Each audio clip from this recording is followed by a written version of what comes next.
안녕하세요. 한의사 윤수영입니다. 오늘은 영화 두 교황을 리뷰해드리려고 합니다. 종교라는 묵직한 주제를 다루고 영화의 대부분이 교황 역을 맡은 두 배우의 대화로 이루어지기 때문에 다큐멘터리스러운 느낌을 주어서 솔직히 영화를 보기 전까지는 2시간이라는 러닝타임이 너무 길지는 않을까 걱정했었는데요. 예상대로 잔잔하긴 했지만 흡입력이 대단해서 지루할 틈이 없는 꽤나 잘 만들어진 영화였습니다. 가치관 차이가 형격해 적이나 다름없는 인물에게 권력을 넘겨주는 교황의 모습은 현실임에도 현실 세계에서는 결코 일어날 수 없는 판타지스러운 모습을 보여주며 서로 다른 의견을 가진 두 사람은 어떻게 화합해 나갈 수가 있는지, 지키려는 자와 바꾸려는 자는 서로 다름을 어떻게 이해해 나가게 되는지 생각해 보게끔 합니다. 덧붙여서 가톨릭이라는 실패한 이데올로기를 수호하고자 하는 같은 욕망을 가지고 있다라는 측면에서 두 교황은 의견 합치를 이룬다라는 의견까지 소개해드리는 순서로 영화 소개 시작하도록 하겠습니다. 시대에 타협하면 안 되고 전통적 가치를 지켜야 한다고 말하는 베네딕토 16세와 시대에 맞추어 변화하고 포용해야 한다는 프란치스코. 영화 속에서는 정통주의와 자유주의라는 서로 다른 세계에 살고 있는 것 같은 두 사람이 대화 과정에서 각자의 허물을 고백하고 무엇이 대의, 즉 교회를 위한 것인가를 깨달아간다는 점에서 극심한 분열과 투쟁으로 얼룩진 이 세계에 시사점을 주고 있습니다. 두 교황의 성격은 굉장히 대조적인데요. 베네딕토 16세인 라친거는 주님은 변하지 않아요. 담이 나쁜 것처럼 말하는데 집도 담이 있어야 해요. 아주 강한 담으로요. 라는 그의 말에서 유추할 수 있듯이 보수적이고 원칙적 또 정통적이며 권위적인 인물입니다. 반면에 프란치스코 1세, 즉 베르골리오는 난 변화했어요. 변화와 타협은 다른 겁니다. 구애를 하면 죄 지은 자의 영혼은 씻길지 몰라도 희생자를 돕지는 못해요. 성체를 주는 것은 고결한 자들에게 주는 선물이 아니라 가난한 자들에게 주는 음식이라고 믿습니다. 라는 그의 말에서 진보적이고 개혁적이며 탈권위적인 그의 성격을 엿볼 수 있습니다. 교황인 베네딕토 16세는 홀로 정해진 식단을 먹는 반면 추기경인 베르고글리오는 바깥의 피자를 좋아하고 의복과 절차에 맞게 생활하는 교황에 비해 추기경은 혼자 비행기를 예약하거나 젊은이들과 축구를 즐기기도 하죠. 영화는 이런 대비되는 두 사람의 성격을 다른 함의를 지닌 같은 단어를 통해 극적인 느낌을 전달하는 여러 장면들을 통해 재미있게 보여줍니다. 예를 들어 첫 번째로 베네딕토 16세가 교황으로 선출되던 당시 경쟁자였던 두 사람의 화장실 만남이 있는데요. 화장실에서 노래를 흥얼거리는 베르고글리오 추기경, 즉 프란치스코에게 그 당시 라친거 추기경이었던 훗날의 베네딕토 16세가 새로 나온 찬송이냐고 묻자 그는 아바의 댄싱 퀸이라고 답하죠. 이 라친거 추기경은 아바라고 되물으며 아바라는 이름을 의아해합니다. 아바는 신약 성서에 등장하는 아람어, 즉 예수 당시 민중들의 언어로 아버지라는 단어로 곧 신을 뜻하기 때문이었죠. 두 번째로 베르고글리오가 신의 부름에 대한 확신을 느끼지 못해 방황하다 신부님이 되길 포기하고 당시 그가 만나던 여성에게 청혼하기로 결심하는 장면에서 그와 함께 일하던 친구이자 동료는 그에게 좋은 아빠가 될 거야 라고 말합니다. 하지만 스페인어로 신부님과 아빠는 파드레로 같은 단어를 쓰죠. 좋은 아빠가 될 것이란 그 친구의 말은 좋은 신부님이 될 것이란 예언처럼 묘하게 들려옵니다. 영화의 클라이막스는 자신의 추기경 사직 요구를 반려하고 개혁적 입장의 베르고글리오가 교황을 맡아야만 한다고 베네딕토 16세가 이야기하는 장면입니다. 그 말에 베르고글리오는 자신이 과거 아르헨티나 독재 정권에 침묵했고 예수의 총장 시절 소속 사제 2명이 체포와 고문을 당하는 것에 제대로 저항하지 못했음을 부끄럽게 여기고 그것이 마음의 그림자로 남아있다라고 털어놓습니다. 교황은 그의 고해 성사를 받은 후 우리는 신과 가까이에 있지만 신이 결코 아니며 그러한 뉘우침과 죄의식이 더 겸손하고 더 포용적인 교황으로 만들어줄 것이라고 말하죠. 또한 교황 베네딕토 16세 역시 자신의 고민과 잘못을 고해하며 그들도 인간임을, 누구에게나 아픔과 상처가 있고 완벽할 수 없음을 보여줍니다. 결론적으로 두 교황은 현실 속의 구원과 치유, 또 화합에 대한 이야기입니다.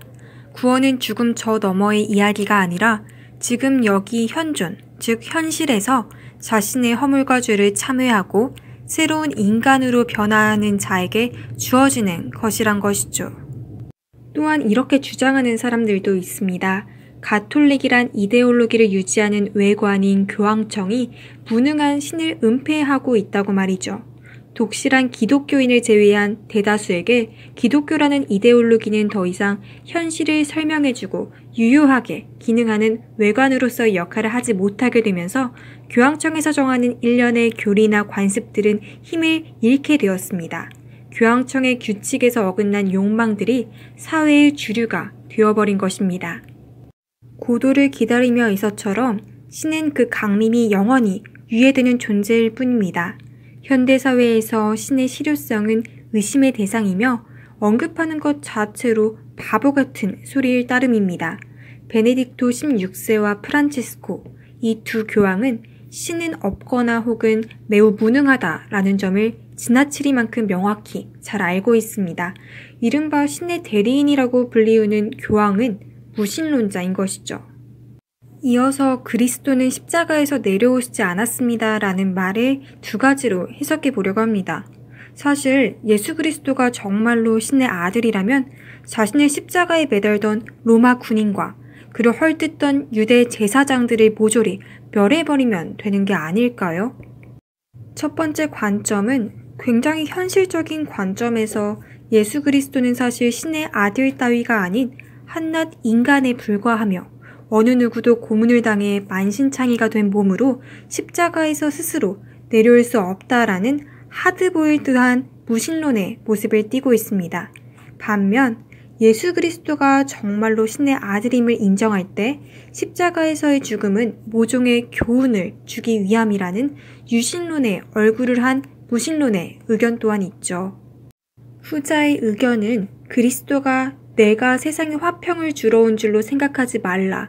화평이 아니요 검을 주러 왔노라 라고 선언했던 점을 감안했을 때 신의 힘을 갖고 있으면서도 전혀 사용하지 않고 그저 무력하게 죽음을 맞이한다라는 것은 신에게 도움을 구하지 말고 스스로 주체가 되어야만 한다라는 절박한 명령이라는 뜻이겠죠. 둘 중 어느 쪽이던 교황은 무신론자이며 교황의 권위는 곧 신의 무능함을 감춰주는 가장 거대하고도 근본적인 가림막으로 신앙이 유지되기 위한 최소한의 장치 역할을 해내고 있기에 만약 그 장치가 벗겨진다면 그리스도의 무능함이 만천하에 드러나게 될 것이라는 것입니다. 교황이란 대리인을 통해서 끊임없이 지상에서 능력을 발휘하고 계시기에 신의 무능함은 교묘히 은폐되고 마치 언제든지 스스로 권능을 드러내는 행위, 즉 임재하실지도 모른다는 믿음을 심어주고 있다라는 것입니다. 하지만 과연 우리는 정말 아무것도 믿지 않는 걸까요? 우리는 자본주의를 냉소하면서도 결국엔 믿습니다. 문화산업이 만들어낸 섹슈얼리티와 젊음이라는 가치를 믿고 학벌을 믿으며 부동산이 영원히 오를 것이라고 굳게 믿죠. 도처의 믿음은 넘쳐납니다. 그렇기에 베네딕토 16세와 프란치스코는 교황이란 외관을 가지고 다시 한번 더 도박을 해볼 수가 있는 것입니다. 종래의 이데올로기를 비판하는 또 다른 이데올로기. 오래되었긴 했지만 대체물로서 신자들에게 가톨릭을 다시 한번 건네볼 수가 있는 것입니다. 실제로 낡은 군사독재, 인종주의, 또 자본주의로 인한 극심한 양극화, 환경 파괴와 난민 문제 등 각종 이데올로기들이 실패한 현장마다 프란치스코 교황이 비행기를 타고 날아갑니다. 그리하여 신은 자신이 죽었다는 걸 또 한 번 더 망각하게 되는 것이죠. 여기서 우리 모두가 궁금해할 만한 질문이 하나 있죠. 이데올로기는 결국 관념인데 그 관념을 지탱하는 사회 구성원 모두가 그 관념이 잘못되었다고 생각하고 있음에도 어떻게 유지가 되는 것일까?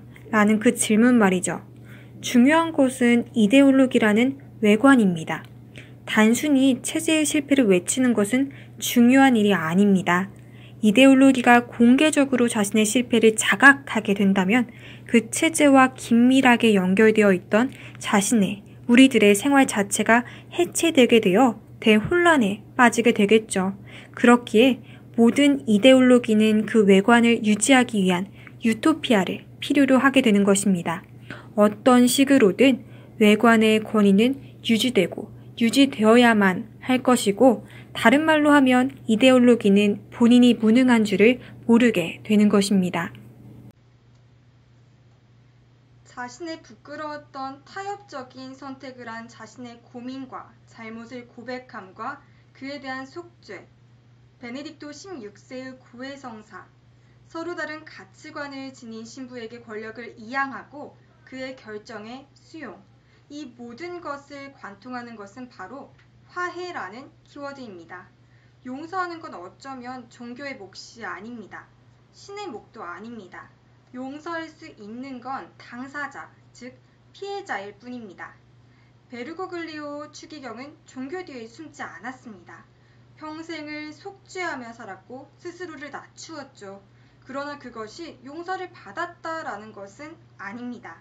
베르고글리오 추기경은 타협적인 선택을 한 자신의 잘못을 직접 요리오 신부와 할리스 신부에게 사죄하였지만 요리오는 그를 용서하지 않았고 할리스는 용서했죠.